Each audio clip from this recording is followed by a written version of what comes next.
Israel require a building permit for a house that was built decades before the state of Israel even existed? Okay, I don't know the story behind that, but my guess is it was probably being used to house terrorists and shoot from there. Who knows what else? But they aren't just indiscriminately tearing down houses and buildings. No, and for the record, if sometimes our settlers set up a building without a permit, the IDF will destroy that building as well. And that's a Jewish person setting it up. And that's a Jewish person. So for the record, people need to know that there's no double standard here. Here's one. The moment a Palestinian took the gun from an Israeli security coordinator, opened fire near the West Bank village of Tel. One Israeli was shot dead. At least 2 others were injured by the gunfire of the Palestinian who snatched the weapon. So Brennan, what happens? Sometimes before it happens, if they see that there's a terrorist, they will act indiscriminately instead of being the police or the soldiers, they will act as civilians. Because it takes a while sometimes for the police or the military to get there. What are you going to do? Wait 5 minutes? No. So it's sometimes kill or be killed. So they're taking a lot of these stories and a lot of this footage completely out of context. Out of context. And they're making, in a lot of cases, they're just lying. And they are lying. Exactly. Now, they're claiming the person was an innocent Muslim or Arab, and they weren't innocent at all. Going for a picnic in a Jewish area. But remember, they call these people freedom fighters in some places, right? The Islamic terrorists. Absolutely. Freedom fighters. Yeah, they're murderers. They're terrorists. All right, Aaron LaVarco back tonight. We sent him another love offering today, folks. So support us as we support Aaron. WorldviewFoundation.com. WorldviewFoundation.com. May God save America and protect Israel. Take care. Amen. You're watching Worldview 2, built on the 35 years of Worldview books, documentaries, research, high-profile interviews, and the radio and television broadcasts of Brannon House.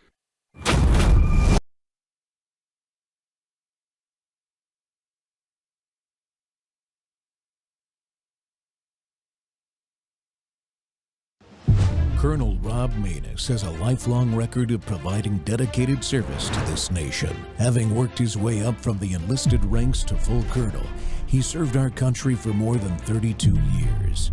He has served as a bomber squadron commander, bomb disposal technician, Joint Chiefs of Staff Operations Officer, assisted the National Security Team with the campaign plan for the global war on terrorism.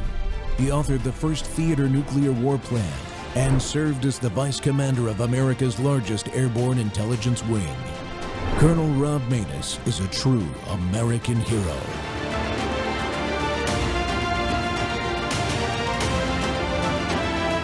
This is Rob Maness Live. You are not an army of one, and you are certainly not an army of woke. You are an American army, an army of warriors. 4 years ago, you raised your right hand and said, "Send me." The call is send us, not send he, not send she, not send they, them. The battlefield does not grade on a curve, and you can't throw your pronouns at the enemy. Diversity is not our strength. Unity is our strength. Our strength is our shared purpose. Our strength is our oath to the Constitution. It's our embrace of the Army values, the idea of merit, our mission, our absolute commitment to duty and honor and country. These are the things that unify us. When you're out there in your formations as platoon leaders at the tip of the spear, you will not compromise, you will not see color, and you will not try to meet arbitrary quotas based on immutable characteristics. You do not have time to celebrate identity months, and you will not make excuses for yourselves, and you will not accept excuses from others. You will lead. What makes us different is that we don't fight because we hate what's in front of us. We fight because we love what's behind us. May Almighty God bless the United States Army, and may Almighty God continue to bless this great republic, the United States of America. Beat Navy. Welcome back to the Rob Maness Show. We're live on Worldview Tube and our X Spaces simulcast. You just heard the Secretary of War, Pete Hegseth, cut straight to the heart of it. Diversity is not our strength. Unity is. Send me becomes send us in our context. Duty, honor, country. For too long, that warrior ethos and that code has been under deliberate assault at the very place charged with forging America's future Army officers, the U.S. Military Academy at West Point. Joining us today is a man who's lived it and is now fighting to restore it. Retired U.S. Army Lieutenant Colonel Ed Kennedy, a prior enlisted infantryman, graduate of West Point class of 1976, and an infantry officer after commissioning, and for nearly 2 decades as a graduate instructor at the Command and General Staff College, even after he left the Army. In his powerful new article for the MacArthur Society of West Point graduates, you should go check it out. It's titled Killing Woke at West Point. Colonel Kennedy lays out bare how DEI, critical race theory, and Marxist ideology metastasized inside the academy. He names names, faculty who rewrote history, elevated identity politics over warfighting, and even helped produce West Point's first openly communist graduate. He shows how duty, honor, country was quietly subordinated to race, gender, and grievance. Kennedy doesn't just diagnose the cancer, though. He calls for the cure, a clean sweep of the root causes, full support for Secretary Hegseth's war on woke, and a return to the timeless standards that once made West Point the envy of the free world. This isn't about politics, people. It's about whether the next generation of military officers will lead American soldiers into battle with honor or fracture them with Marxist ideology. Colonel Ed Kennedy, welcome back to the show, sir. It's good to see you.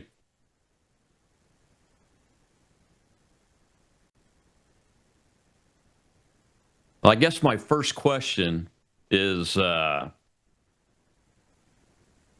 ideal that the Academy has is that, as Secretary Hegseth's words, that it's set apart. It's supposed to be above politics. How far did West Point drift from that, and is it still drifting? I think you're muted, sir.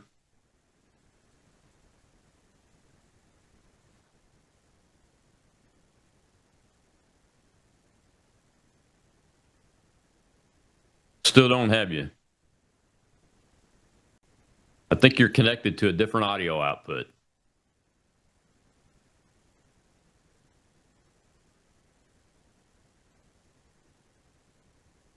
Okay, we're going to lose him for a second there, but go check out Colonel Kennedy's article at the MacArthur Society for West Point graduates. That's a group set up along the same lines as the group that I'm on the board of advisors for, the STARS group, Stand Together Against Racism and Radicalism in the Services, which was set up originally about the Air Force Academy going woke and DEI.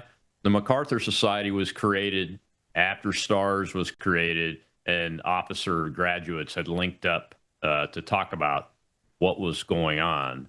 And Ed wrote this wonderful article. When we get him back, I have lots of questions. It's all from that article. I'm sorry I forgot to post it in the bubble for the X audience there.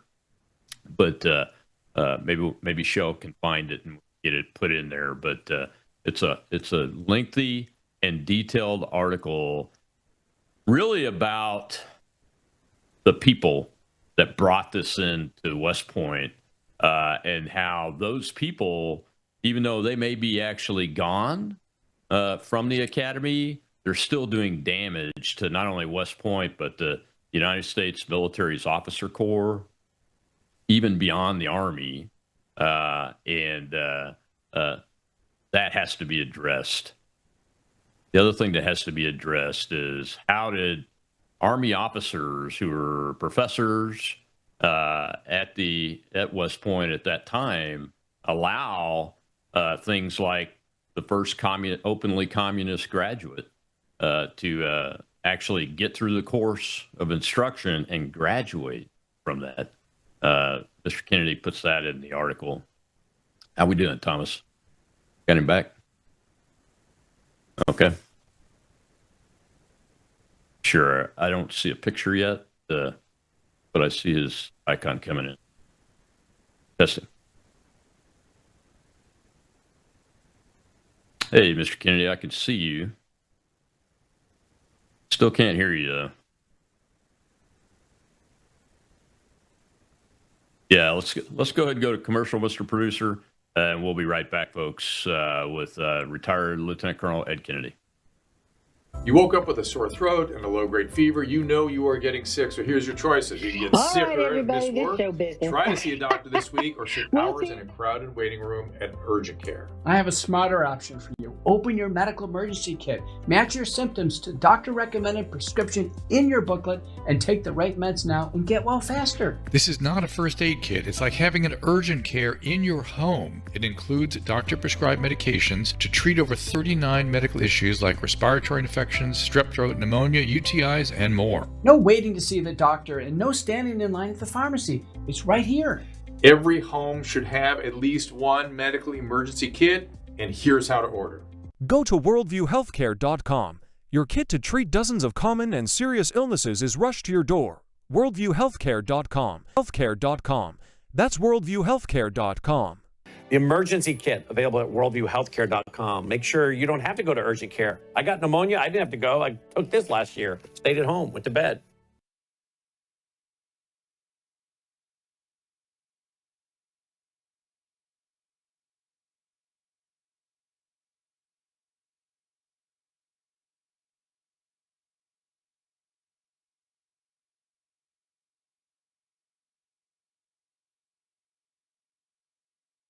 At a certain age, you stop chasing younger. You start protecting what helps you feel steady, strong, and well.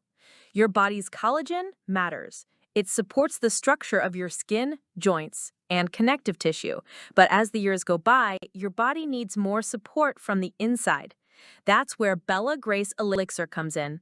Bella Grace Elixir combines Verisol collagen, the world's most clinically proven collagen, with asteryl astaxanthin and cat's claw in a proprietary blend designed to help support the processes that reconstruct collagen, while also offering antioxidant and anti-inflammatory effects. And this isn't just for women. It's for men and women who want to age with more confidence, more care, and a daily wellness routine that supports the body from within. One simple elixir, thoughtfully formulated for whole body wellness. Take care of the body that has carried you this far. Order Bella Grace Elixir today at melissahousebg.com. Introducing Worldview Tube Vault. Over 35 years of radio broadcasts, television programs, documentaries, and ebooks.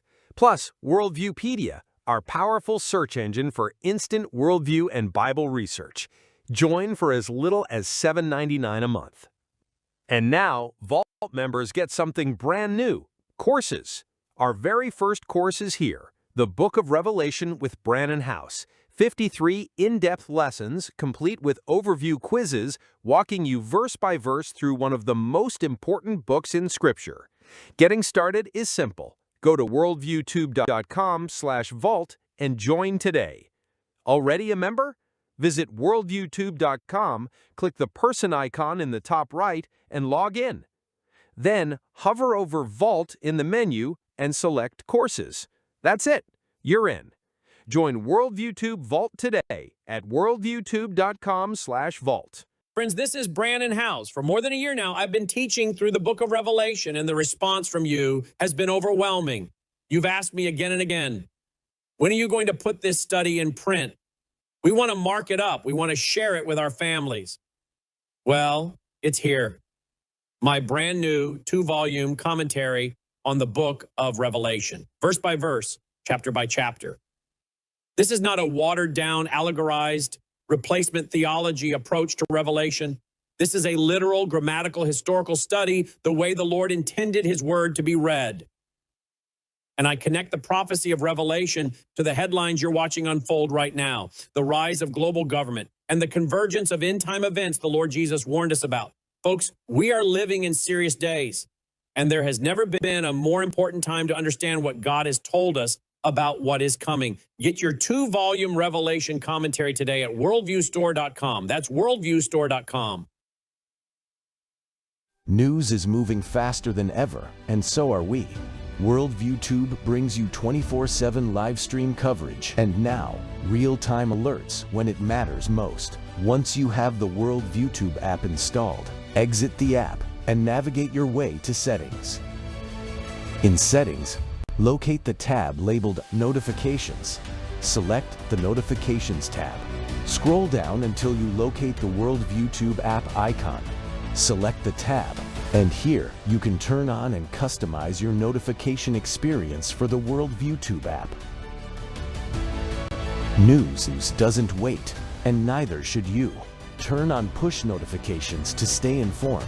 Every headline as it happens. What if millions around the world could access Bible teaching and worldview training for free right now without hitting a paywall? That's exactly what happens every day at worldviewtube.com because of the Worldview Weekend Foundation. We don't lock our live stream behind PayPal. We don't restrict our content to members only. Instead, the Worldview Weekend Foundation helps cover the cost of delivering free educational and ministry programming to people across the nation and around the world. And it's not just programming. My Sunday night church service, where I taught verse by verse through Revelation for 18 months, and now I am teaching through the book of Daniel, is made possible through the support of our church, Worldview Weekend Foundation. If you believe this kind of truth-centered biblical teaching must continue, donate today. Go now to worldviewfoundation.com. You'll also find our mailing address and phone number there if you'd rather give by phone or mail. That's worldviewfoundation.com. Thank you. All right, welcome back to Whistleblower Wednesday, and I think we've got retired Lieutenant Colonel Ed Kennedy with us now. Ed, I appreciate you being with us today. It's a great article. We led with Secretary Hegseth's speech. You lead the article off in that, and he talks about how West Point is set apart and is supposed to be above politics. And the question I was asking at the beginning is, has the West Point Academy, we know it drifted off during the Biden administration. Is it still adrift, or has the Trump administration been able to pull it back to sanity completely? Well, it actually started the drift before the Biden administration. I have one of my sons went to the academy, and it's a completely different place from where I went and my father went. They have drifted far away, and it starts at the top and works its way down. It got really bad during the Biden years, and they put a superintendent or superintendents into the academy. These are the 3 stars that run it that were in alignment with the leftist. And General Williams, who was the superintendent a few years ago, was big on CRT and DEI, very bad. And everyone below him took his cue and fell into step with him, because if you want to be successful in the military, you support your commander. And they did that with with enthusiasm that we wouldn't expect. The superintendent who just left, was just replaced, was part of the problem too, because he bought into the Biden doctrine of DEI CRT. It's embedded in the academy. I call it a cancer. So it worked its way down from the top, and the people they picked to come there reflect in many cases their views. Wow. Is that because the accession process, the application and acceptance process, the folks are asked to do writing and those kind of things in the application process? So you're telling me that even that process was captured by this Marxist ideology? Yes, sir, absolutely. And Secretary of War Hegseth said that will be taken out of consideration for the military academies.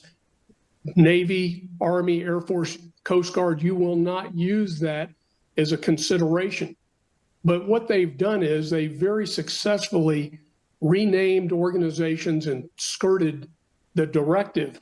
And their Secretary Hegseth is doing a great job, but he's cutting the head off the weeds and the roots are still there. And so you have these people that think it's okay when that happens, because it's been going but on. it does for the last happen. He'll get right years. back up here as soon.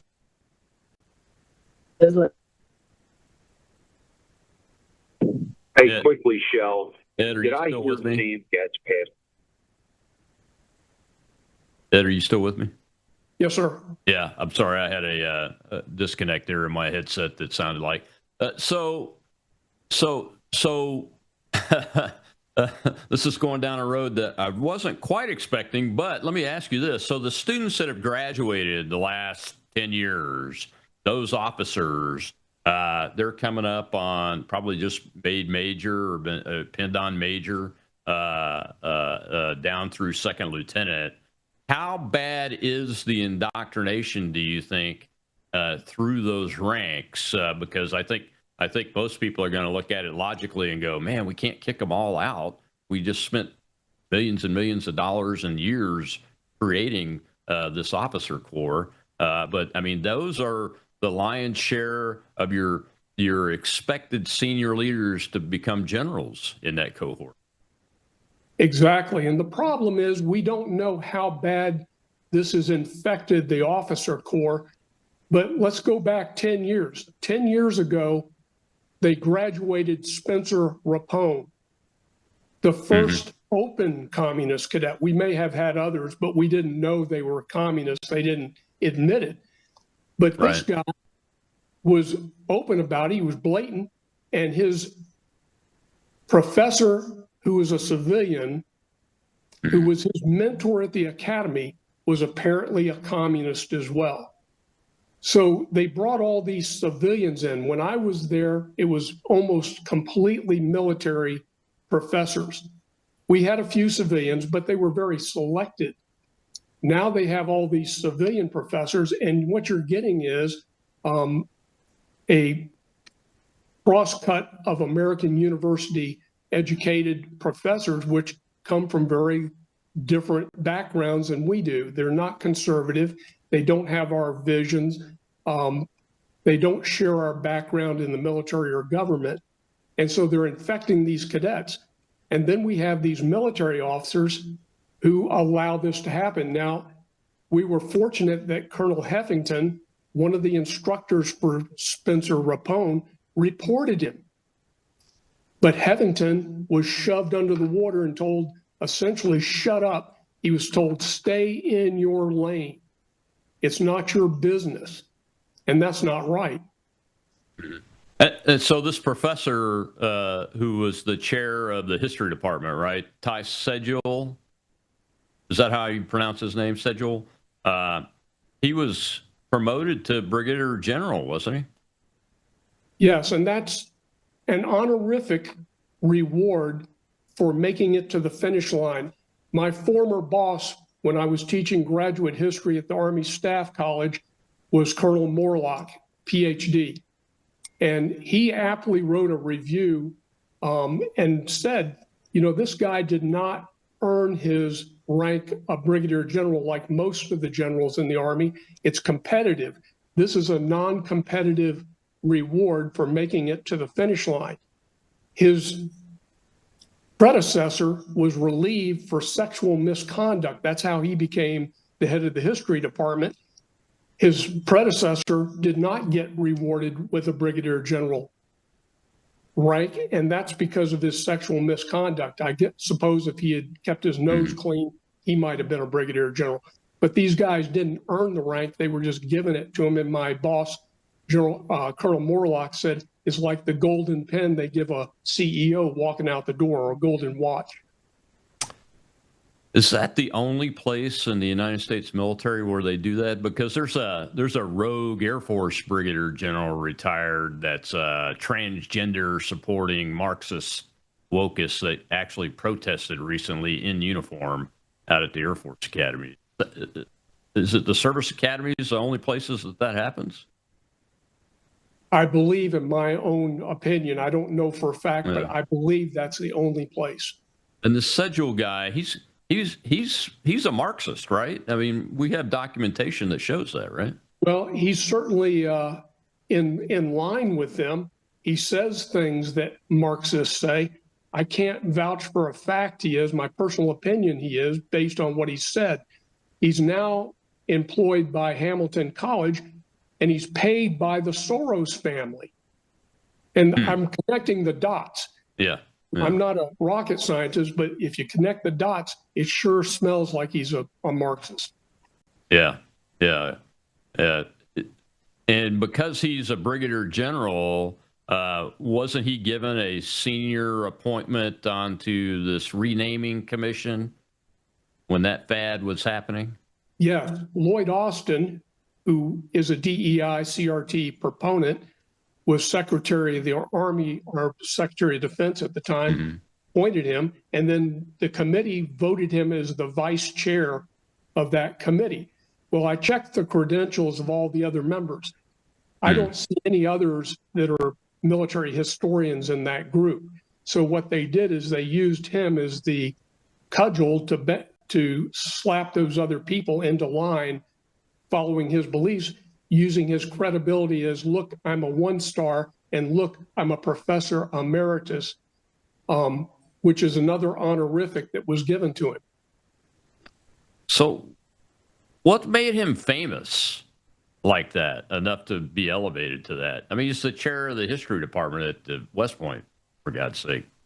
Well, in 2015 was a pivotal year. That's when Spencer Rapone came out as a communist. But that also is kind of a year, and I did the connect the dots on this, that the Southern Poverty Law Center was slapped down by Department of Defense and the FBI, who had been using their products for years, decades. And there's no doubt in my mind that this was stuff that Sedgwick was able to get hold of, because everything he says in his talking points is what the Southern Poverty Law Center says. And he got himself into a video that was put online and publicized widely by otherwise relatively conservative organization the Dennis Prager runs, the PragerU. Oh, really? And he was widely publicized. He wore his Army uniform to propose his own personal opinions, which the Military Academy Public Affairs Office said he was unauthorized to do. Because when he said, I am the head of the history department, he came across as if this was an official video. And the Public Affairs said the Academy gave him no permission to do that. And he was illegally, I guess, certainly against regulations, portraying that he was the official spokesman for the military academy on this subject of Robert E. Lee, which he then subsequently published a book on. So Prager, you did the video before he published a book on Robert E. Lee? Yes, sir. And the video's about Robert E. Lee? It's about he did two videos for them. He did one on cause of the Civil War, and he says it's slavery. And these videos have been widely criticized by other historians. And then he did one on Robert E. Lee, which he subsequently then published his book on, called Robert E. Lee and Me, another book that's been widely criticized by real historians. And there was an excellent review written by Colonel Barry Zase, PhD, former history instructor at West Point, who has immense credentials, being a super soldier, but he wrote a blistering review of Sedgwick's book, Robert E. Lee and Me. Now that you mentioned other history professors at the academy, during Sedgell's time there, were his history professors following suit with him with this Marxist ideology and indoctrination stuff? That's a good question, and I can't give you a definitive answer. The only one I know of personally is Colonel Heffington, who renounced that stuff. He reported Spencer Rapone for posting online radical posts about Marxism in the military. And then he confronted Rapone when Rapone was being very loud in an office next door to him. He filed an official report, which Sedgell had access to as the head of the department. It was reported. He knew about it. It was called gross misconduct. He was just way out of line, and he should have been punished. But he was obviously protected. Nothing happened. And then he graduated the very next year. Yeah, and Rapone is the guy whose picture is everywhere showing his Che Guevara T-shirt underneath his academy uniform on graduation day, right? Right. And his hat says communism will win. Exactly. On the inside. And he was given a commission, walked out the gate, reported to his unit, and only because of public outcry was he confronted and then punished by being removed from the Army. He should have never walked across that stage and given a diploma. Yeah, and this guy is an Army infantryman enlisted before he got commissioned through the academy, right? So he's a known entity, right? I mean, he's absolutely, and his classmates knew it. I mean, that wasn't a secret. That should tell us something right there, that we've got bigger problems. So that was in 2015, 2016 timeframe. I'm going to show a clip here. And we can continue this discussion because the discussion is all about what you talk about in the article, but I think the clip is relevant. This is from, I think, 5 years ago during the pandemic. Go ahead and run clip 2, Mr. Producer. Here with reaction, the 3 former West Point cadets who left the academy amid all of this, former cadets Hannah McDonald and Nikayla Sampson, who both processed from West Point last month, along with Willow Brown, who left the academy last spring. Willow, you left first. Let's start with you. Tell us your story. So I went to the academy hoping to serve my country and bring the fight to the enemy. I found myself instead in the classroom learning about how to be more sensitive, and this woke ideology that had taken over West Point really surprised me. So as this vaccine came out, I hesitated and no questions were answered. I figured I was not learning how to better serve my country. I was instead learning about white rage, and I knew I had to leave. The country was becoming less safe. Our students were not learning about Chinese. They were learning about how to be more sensitive, and I thought it was ridiculous. Hannah and Nikayla, can I ask you both, do you agree with that assessment? Is that accurate? Nikayla? Yes, sir. This did happen. I don't remember being there in person because I didn't go to these briefs, but I remember talk about these briefs that were happening about white rage and about extremism, and I thought it was ridiculous. It really had nothing to do with bettering yourself as an army officer. Yeah, and let me ask you, Hannah, is that the same experience you had? Yes, sir. So I had the privilege of tutoring plebes this semester in English, and I found that a lot of them were writing papers on critical race theory and socialism, and I asked why they were writing these things, and they said they didn't agree with it, but they thought their professors would enjoy it because that was in line with the books they were reading. Wow.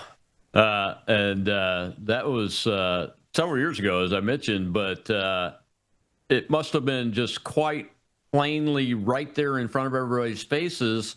You mentioned that one of the professors during that time frame, but is there any record of any of the commissioned officers objecting to this infiltration of West Point in the Service Academy? I'm not aware of any. And I can only assume that Heffington published a open letter when he retired about how bad it had gotten at West Point. And the natural knee-jerk reaction was the superintendent, General Caslin, immediately the next day published a letter to the graduates saying, this is all wrong, it's not right. You know, of course, it's very defensive, but Heffington, you know, had no reason to lie about it. And his letter is very detailed. He points out all these problems, and the Academy, rather than trying to address these issues, circled the wagons and said, oh no, Heffington's just crazy. You know, he's not telling the truth. Well, I believe Heffington. I've read his detailed letter. I said, this sounds like what I've heard and seen. Yeah, where could folks find that letter? Do you know? Is it posted on the MacArthur Society site somewhere? Do we know? I don't know if his letter is, but his report on Spencer Rapone is posted there. But I can get you the answer. I'll find out where the letter is. Yeah, and we'll post it on the show notes for this show because this is very important, Colonel Kennedy. You know, we saw the secretary's speech. That was this year at the West Point graduation. Here in a minute, we'll show President Trump's from last year. So the orders have been given. You know, there are executive orders out there, and the Secretary of War, I know, has signed orders directing the service academies to remove all vestiges of DEI and harmful ideologies. Do we know how that's going? Well, it's hard to tell because the academies control the information. The MacArthur Society has tried numerous times through FOIA requests to get information, and they've been stonewalled and blocked. I called up there just to get some simple information. I was given, shuttled around, passed off to 4 different people and never given an answer. So trying to get the information from the academy is very difficult. They should be very open about it, but they look like they're defending themselves and they're trying to protect their bosses by not giving any information out. I can't say for sure, but it looks like the intent was do only what's necessary, but don't do it. But don't do what? You broke up there. Don't do any more than's necessary. Yeah, that's unfortunate, but it's pretty indicative of what we've seen across institutions, not just at the federal level, but the state level has to deal, especially the university systems have to deal with the executive orders too. And what I've seen so far from others reporting, and plus my own experience walking through buildings, is that they've done the things necessary to like prevent people from finding it on the web. And those kind of things. But you can walk through any university and see the posters, the official posters from the academic administration there pretty easily, from what I could see. And I think this will continue unless we have another administration. It's been embedded for so long through the Obama and Biden administrations. It's going to take a while to root this out.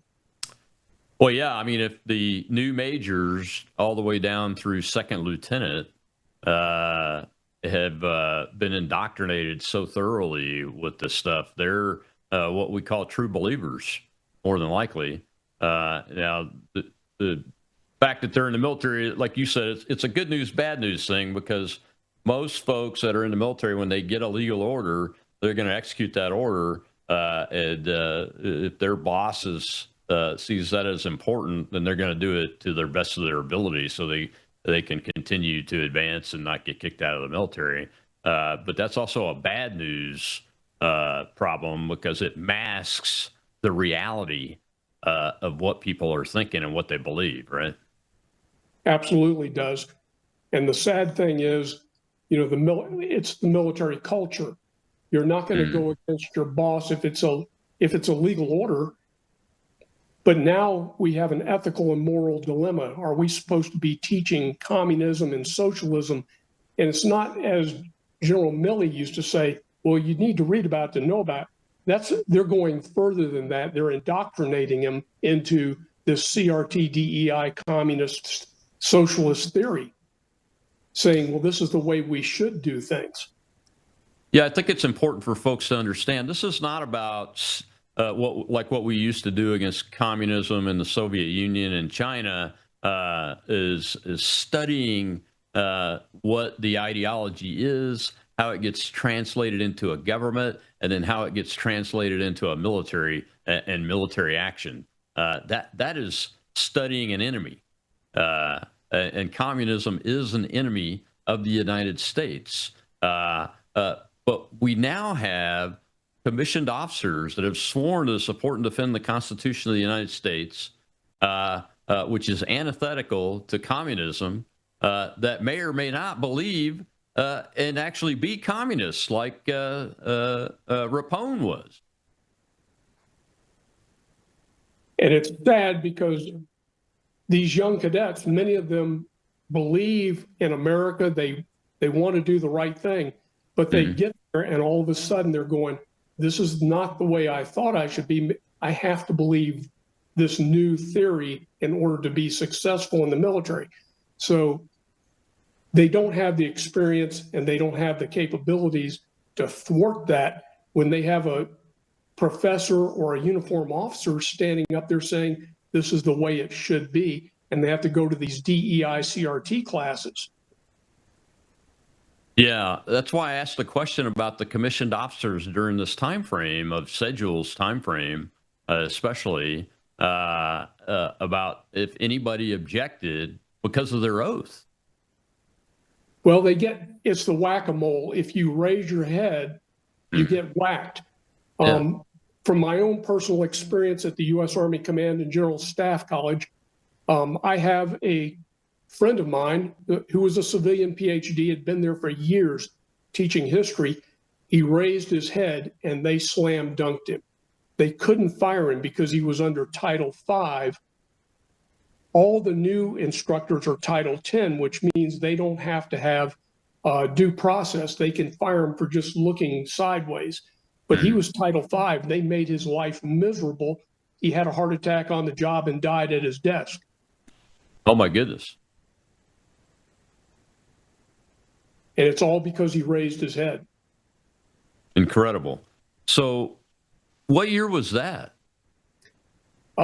This is probably about 6 years ago this happened to him. Yeah, so right in the heart of this, right in the heart.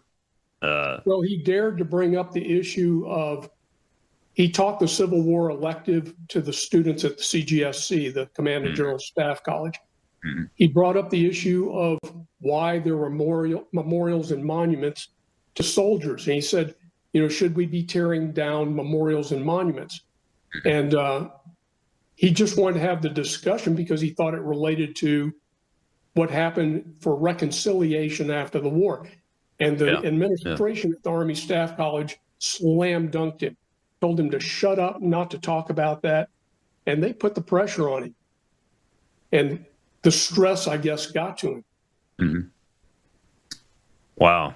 That's unfortunate. And it's unfortunate because, it's linked to this guy that's still a brigadier general and a professor emeritus from West Point, Ty Sedgwick, who was one of the two senior guys on the renaming commission, which was all focused at the mostly false historical narrative that was created in the Summer of Love and all that mess, and resulted in things happening that weren't supposed to happen according to the law, like the removal of what's called the Reconciliation Monument, which is really the gravestone of the sculpture in Arlington Cemetery. Now, the president and the secretary of War have said to put that monument back in Arlington, but I don't think it's been reinstalled yet. And it's probably in bureaucratic morass at this point. Well, what's happened is the NDAA that just got passed by the House of Representatives defunds replacing it back where it should go. The Senate has not passed the NDAA, but if they do, because Senator Warren, influenced by Sedgwick, put in there shall be no money to replace that monument back in Arlington. Unless the senators overturn that decision, it's going to be defunded and it will not go back during this administration. Which is sad because that was a monument to the successful reintegration and restoration of the Union is what it's a monument for, in addition to being the grave marker for the sculpture. The Sedgwick's impact negatively still continues to harm the United States Military Academy and the Army and really the War Department itself, doesn't it? Absolutely. There's a beautiful memorial that was in place at West Point given by the class of 1961. It was called Reconciliation Plaza. And it had soldiers from both sides, Confederate and Union, to honor their service.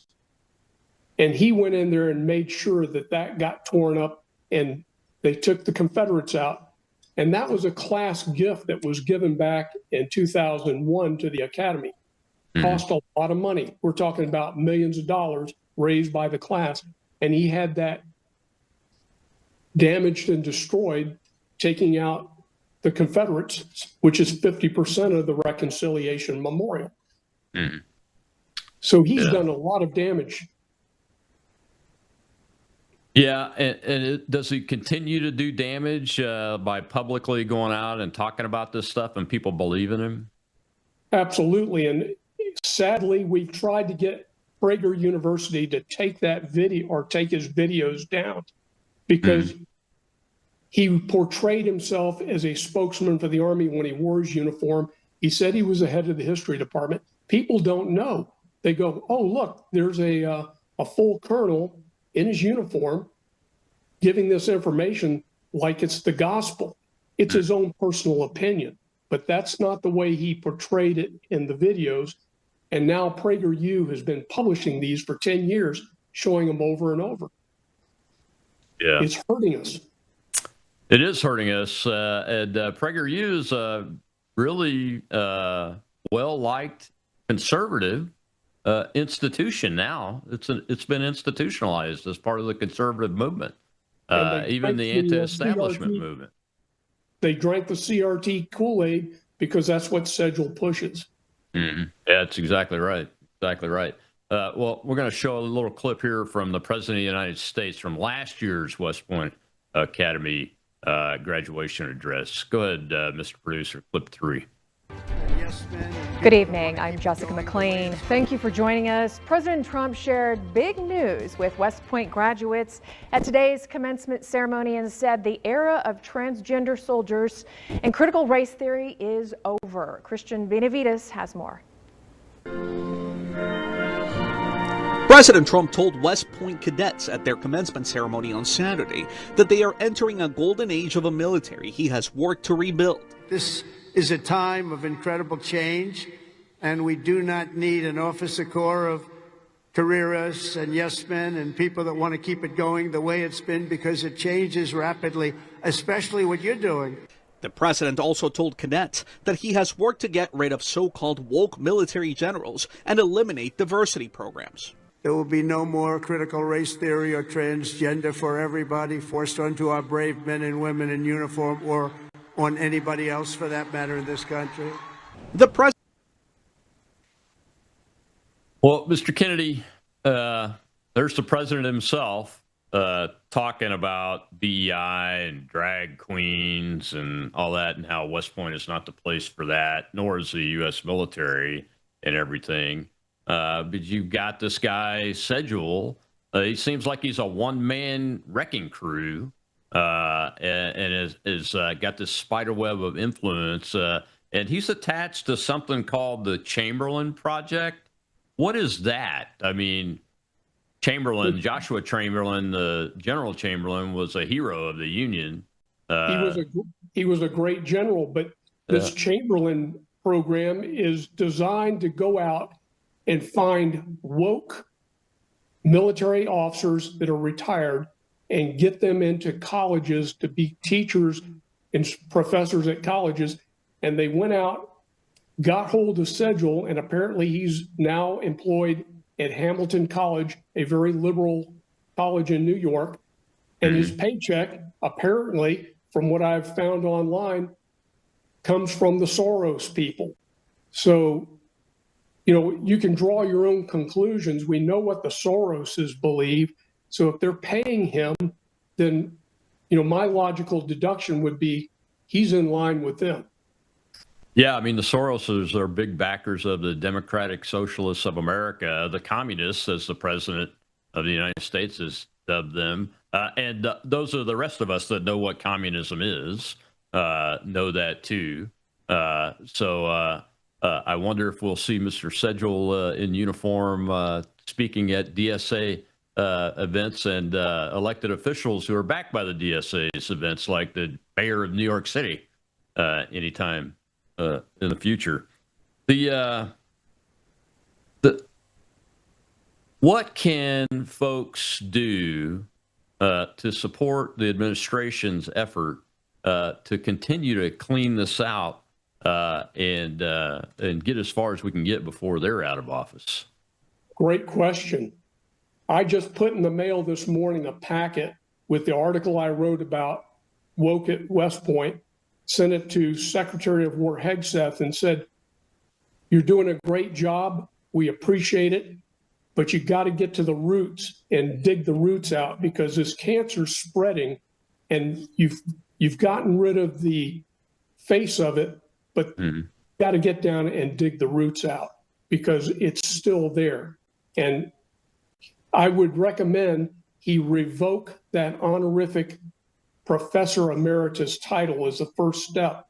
I don't know what they can do about that rank, but it's an honorific. I would assume that Secretary of War Hegseth can sign a directive saying revoke his honorific rank, but they definitely can get rid of the Professor Emeritus, because that gives him credibility to go out and speak and to do things in public.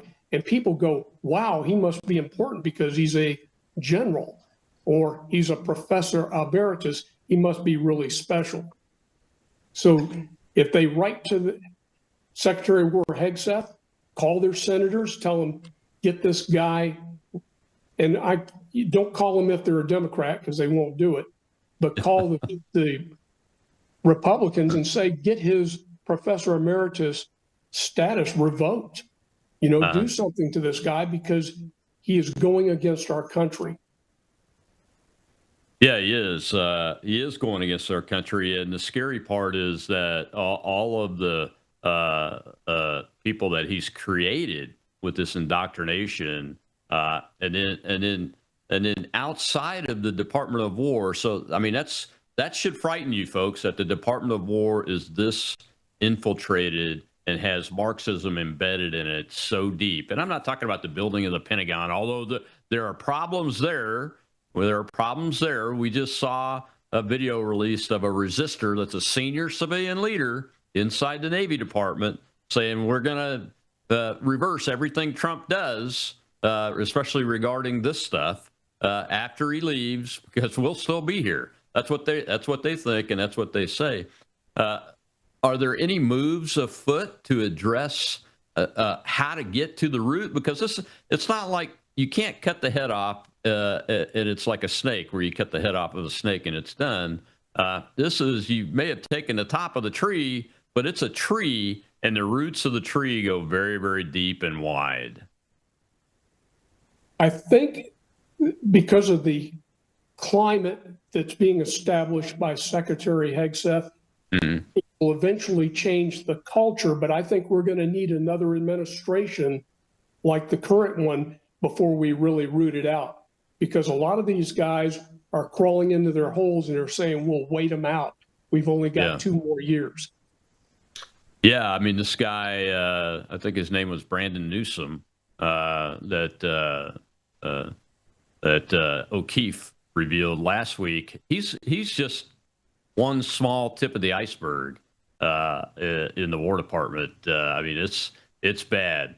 I get reports, confidential, anonymous reports every week about you need to look at these people or this area and all that. They're putting up roadblocks to implementing policy and those kinds of things. So, I mean, you've taught at CGSC for almost 20 years, Ed. When you were there, Civil War battles were still being taught, right? You studied those. People It was studied the those, most right? popular elective we had was a staff ride to Chickamauga, Georgia, which was a 1-week staff ride. It was a 9-week course. We studied the battle for 8 weeks in the classroom, gave presentations. It was in-depth study. And then we took the students for a week to study the campaign at Chickamauga. It was the most popular elective, and they had to be selected. The students could not just sign up and go. You were selected. So it was competitive. But when 9/11 happened, the money dried up, and this stuff started going away because we couldn't do it. You know, the war was going on. Yeah. So then they got on this kick a couple of years ago. They took down all these beautiful prints that had been donated to the college of different battles. And there were the ones from the Civil War were very popular. And they were all over the hallways. And then we had a couple of people complain saying, these have Confederates in them. Take them down. And they did. These beautiful prints have been donated. They were battle prints teaching history. And the interesting thing is, I taught about 100 foreign officers a year that come there, had to mandatorily take our Civil War elective. And those guys had very open minds, unlike the Americans who they knew what they knew and you couldn't change their minds. These guys were very open-minded, and it was fun teaching them because they were there to really learn and get into our American culture. And very different views than most of the American officers. Why were they required to take the Civil War elective? Do you know? It was part of our way to I don't want to say indoctrinate them, to acculturate them to American culture, to understand America. And the war was a defining factor. And now it's been, pushed under the rug. They don't like talking about it. You know, they took the prints down inside the hallways. So you can't discuss it if it's not there. Yeah. And has it been the battles, the strategy and tactics that were once taught about the major Civil War movements and from the major leaders pitted against each other? That was once taught in depth. And our greatest 20th century combat leaders like Dwight Eisenhower all learned those. What do you think it's done to weaken the education of our military officers, especially our ground officers who need to know about those kinds of things the most? It's diluted their education. And it's a sad thing when we have foreign officers that know more about our Civil War than our officers do. They don't understand what these leaders during the war did. Men like Emory Upton, who later had a major impact on the Army, they don't know why he had that influence. The German liaison officer at Fort Benning, who I'm friends with, unfortunately just rotated back to Germany, wrote his master's thesis on Emory Upton and the effects the war had on his post-war doctrine for the U.S. Army. And if you don't understand the context of Emory Upton, who grew up during the American Civil War, then how do you understand why he influenced and how he did it after the war? He had a major impact on us. But this German knows more about it than most American officers. Yeah, not just that, but, as a commander, understanding American young people and what they're all about, it's extremely important to have an understanding of the history of the country, the good, the bad, and the ugly, isn't it? Amen. No arguments from me. Yeah. Well, your son graduated from West Point in 2008. So now you're a graduate and a dad of a graduate. What do you think the next generation of cadets can do or should be like in order to overcome this Marxist indoctrination effort that's been going on for decades now? Wow, that's an interesting question, because when I went to West Point, the military draft was still on, the war in Vietnam was still going. And unfortunately, the academy, even back then, was taking people based primarily on academics. And they didn't really care about what these people wanted to do in the future. So I had a roommate, my first roommate, said, I'm not here to be an Army officer. I'm going to do 2 years before I'm required to have a commitment, take all the education and benefits, and then I'm leaving. And unfortunately, they knew about it, but they were so afraid of losing cadets, the attrition problem. They let him stay, trying to encourage him to become an Army officer. He had no interest. He said he didn't want to be an Army officer. He was there to avoid the draft. And that's the problem we have. If we don't call these people out when they're applying and say, do you understand you're coming to be an Army officer to lead soldiers in combat, and tell them this is what we expect of you, and have them say, I agree to that, and we're interested in skin color and whether they play sports well, then we're going to have that kind of problem in the future. And right now we've got a bunch of good kids there. There's a lot of them that are really good kids, but we also have some that have come in for the wrong reason. Yeah, that's an unfortunate perspective and an unfortunate reality that we live in today. And I just think that we've also got to attack the problem of where were the commissioned officers under oath to the Constitution when all this stuff was being put in place? Because at some point, we teach all of us, whether we're academy graduates or officer training school or ROTC, that your oath is the priority. And if you see something that's going to hurt the Constitution, that's like an unlawful order, you should be standing up. And we've got to get back to that. Well, unfortunately, we saw what happened to Heffington. As soon as he pointed it out, he got attacked by the superintendent. And had he remained on active duty, he probably would have unfortunate consequences to his career. Absolutely. Well, Ed, thank you so much for talking with me about this article today. We'll get it out on the video here in the post-production version. I'll send you a copy of a link to the copy of the show that comes out. But it's very important, folks. And Ed, where can they find, are you on social media and the MacArthur Society? Yes, sir. If they go to MacArthur Society and on their webpage, the title page, it has articles on a little band across the top. They go there, they'll see some superlative articles about what we're trying to fix at West Point and the Army. Yeah, great Americans. Great Americans. Thanks, Ed. We appreciate it. Keep up the great work, sir. Thank you very much for having me on. You bet. Tomorrow, folks, is Truth Thursday. My guest is Alex McFarland returning. His efforts were harmed severely by the lies told by Dr. Tony Fauci, who took the Fifth Amendment 111 times in his testimony today, even though he has a unconditional, unlimited pardon from the auto pen president. Alex will tell the story of all the horrendous things that Fauci's lies caused in his experience. I'll see you then.